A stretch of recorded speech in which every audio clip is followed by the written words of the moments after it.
Desde que los seguidores de Jesús fueron llamados por primera vez cristianos en Antioquía, la Iglesia de Cristo, como nuestro Señor le profetizó a Pedro, pasó por momentos de gran turbulencia, momentos de persecución y momentos también de gran expansión, obligando a los cristianos a reunirse para definir los lineamientos con la guía del Espíritu Santo.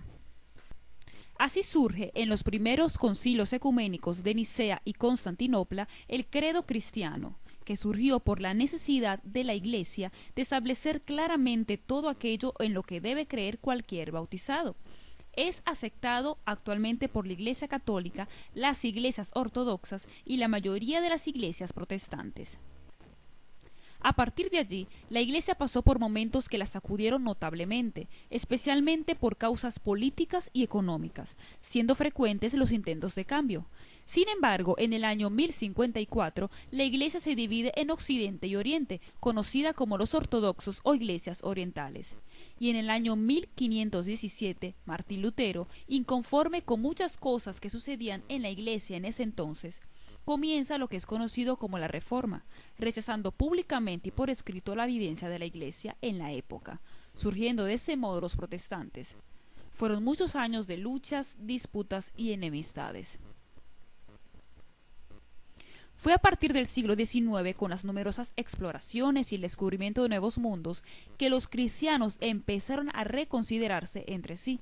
En 1910, cuando se realizó la primera conferencia misionera mundial en Escocia, inició el movimiento ecuménico moderno, porque era la primera vez que se reunían cristianos de diferentes denominaciones en una reunión para atender al desafío de ganar al mundo para Cristo. Y así, sucesivamente, los cristianos de diferentes denominaciones comenzaron a unirse para traducir y distribuir las Sagradas Escrituras. La verdadera base del trabajo por la unidad de los cristianos no es inspirada por hombres, sino por Jesucristo. En Juan 17:21 leemos su clamor al Padre antes de ir a la cruz, que todos sean uno para que el mundo crea. La palabra ecumenismo proviene de la palabra griega oikumene, que significa toda la tierra habitada. Ese término se usa para definir los esfuerzos a favor de la unidad de los que creen en Jesucristo como Señor y Salvador, los cristianos. El diálogo interreligioso tiene que ver con las relaciones con otras religiones. En el año 1960, la Iglesia Católica convoca el Concilio Vaticano II y se crea el Pontificio Consejo para la Promoción de la Unidad de los Cristianos, que en conjunto con delegaciones cristianas de otras denominaciones preparan en conjunto cada año los textos para la Semana de Oración por la Unidad de los Cristianos, que se celebra en todo el mundo desde hace más de 100 años. Finaliza el concilio, el Papa Pablo VI y el Patriarca Ecuménico de Constantinopla, Atenágoras I, quien era líder de la Iglesia Ortodoxa, en una declaración conjunta el 7 de diciembre de 1965, cancelan de la memoria de la Iglesia la sentencia de excomunión que había sido pronunciada y que produjo la división de la Iglesia de Oriente y Occidente en el año 1054. En 1995, San Pablo II publica la encíclica Que todos sean uno, en donde nos habla sobre lo que en verdad es el ecumenismo.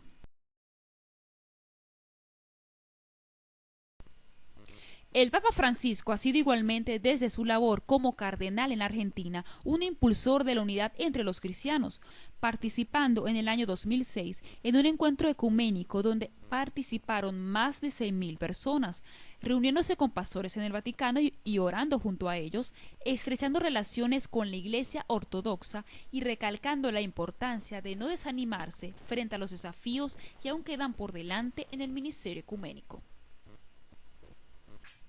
En Venezuela, el Consejo Ecuménico de Espiritualidad CHEIS realizó en el año 2002 el Encuentro Ecuménico Latinoamericano Es Tiempo para la Unidad en Caracas, el cual propulsó la realización de otros encuentros de esta naturaleza en varios países del continente.